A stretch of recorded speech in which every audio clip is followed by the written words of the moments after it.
I'm John Cordogan with Issues in Education, and today we're talking to John Dale, Harley Ellis Devereaux, an architect coming from Canada, now working in the United States. John's the co-founder of the Council on Open Buildings, a concept that allows the users to be more participatory in the design of buildings. John, welcome to the show. Thank you very much. Give us a little background on yourself and how you started in the business. Well, I think I'm one of those guys who always wanted to be an architect. I certainly knew when I was 10 years old that it was the profession I wanted to go into.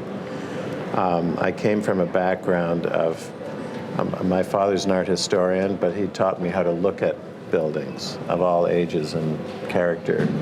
So that was very much part of growing up. I grew up in the Ottawa area, the capital of Canada, and we used to go for drives in the country and look at old 19th century farmhouses. My parents had a dream of buying one. They were built by the Scottish masons who built the Rideau Canal, which was designed to defend Canada against invasion from the United States. Probably still very useful. So I grew up in Canada. I lived all my life in Canada until, as a young adult, I decided to go to graduate school. And then I moved to Boston and went to MIT, and that was a very formative and exciting time in my life. I was in a master's program with students from 17 other countries, and in the space of 3 years I traveled around the world and got into all sorts of interesting situations, studying self-built housing, looking at master planning in urban areas in the United States, and it was a really varied and wonderful education. And it's really a formative time of life as you're going through college, changing your views and ideas. Yes. And so you've sort of lived and breathed the educational process, and today you bring it to your design and work in the education business. Yes, I have for the last 20 years focused on pre-K through 12 education. I started in that field when I joined Perkins & Will. I was there for four years, a very formative time. I got to work on schools outside of Chicago in the shadow, of Larry Perkins. No, Ralph Johnson. Oh, Ralph Johnson, sure. I was privileged to be able to design schools in the shadow of Ralph Johnson, who of course did seminal school design work for Perkins & Will. And it was very exciting working in that area, doing schools in Aurora, West Aurora, building some new schools that were inspired by some of the great things that Perkins & Will had done. Crow Island was an example we riffed on when we did a school in North Aurora.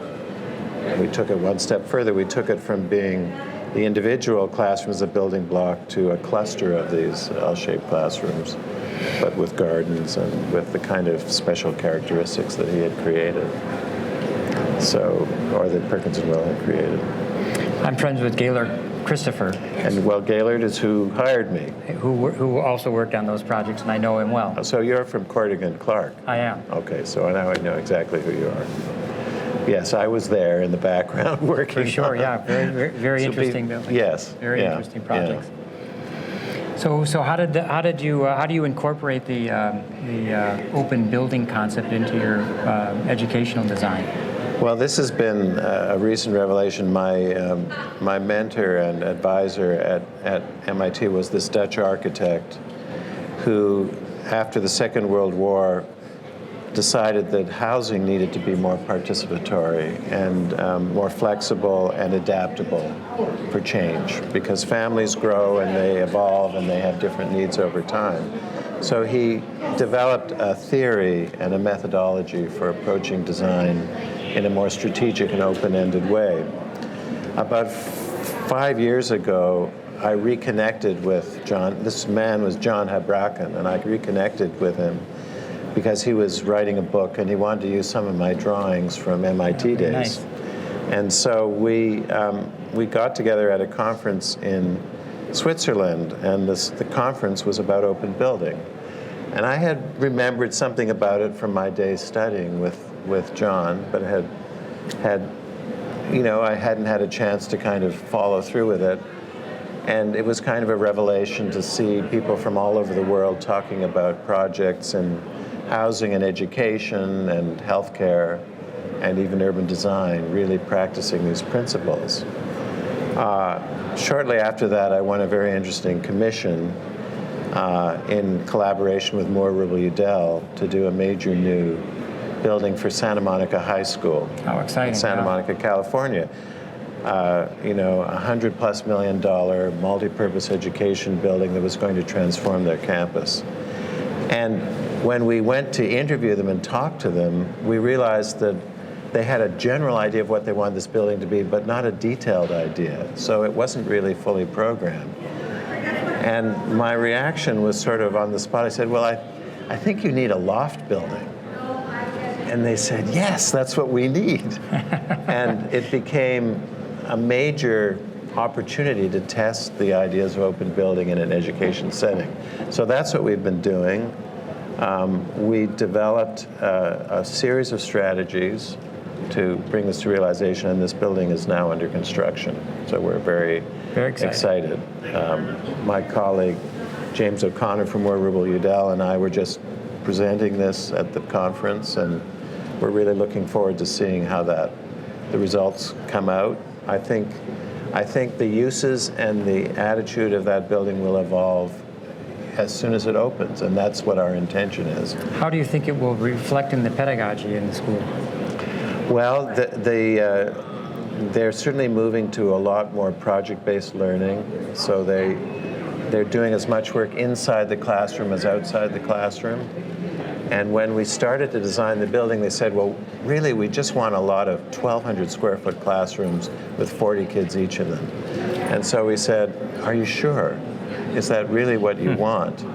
And maybe that's what you want, but maybe you need something more. So as we were designing this flexible shell and core, we developed a very simple steel grid. I mean, this building has underground parking, it has a 50-meter pool, it has central dining, it has labs and classrooms, it has special needs suite, it has everything in that under one roof. So we had to find a structural grid that would accommodate that. And I said, we don't want shear walls in the building, they're big floor plates, we need to be able to rearrange things. So we have raised floors in almost all the classroom areas, and we have a structural moment frame system that allows complete flexibility. And as we started to shape the building as a core and shell, we then met with the teachers and began to go through a series of design charrettes.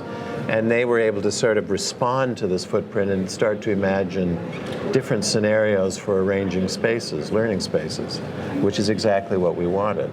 So as a result, the program started to become more nuanced. There were bigger and smaller spaces and a lot of open common areas that the classrooms spill out into.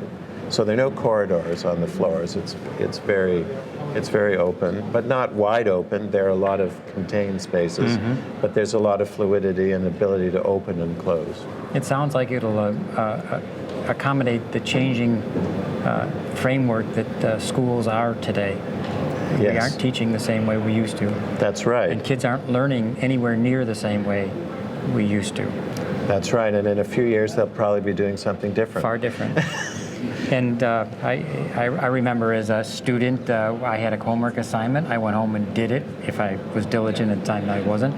And then you went back and were tested on it. Now, my son, by contrast, I never saw him study or ever do anything, and somehow or other he managed to get through college and university and succeed. So the world is changing.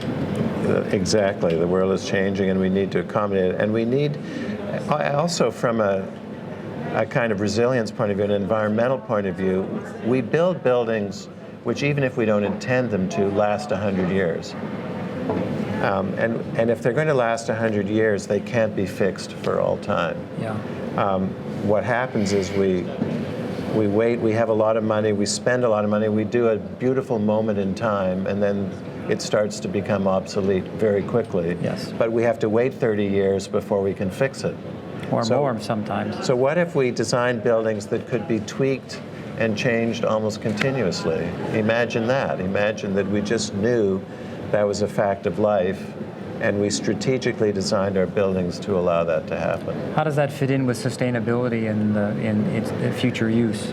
It means we are lowering the carbon footprint. We're building something for all time. We're building a lasting building which has a positive presence in the urban environment, but with relatively small cost and relatively small disruption and wastage, we can make changes. So if somebody wanted to know more about how you approach design, how would they get a hold of you, John? Well, the first thing to do is explore our website, which is www.councilonopenbuilding.org, one word, no capitals. And people are welcome to reach out to me directly at, jdale, J-D-A-L-E, at HED.design. I'd be happy to respond. And as a result of the editing afterwards, all of your information will be inside this inside this podcast. But it sounds like you're doing a really fabulous thing for the future of education and doing it today, which is awesome. Yeah. It's very nice to meet you, too. Nice to meet you.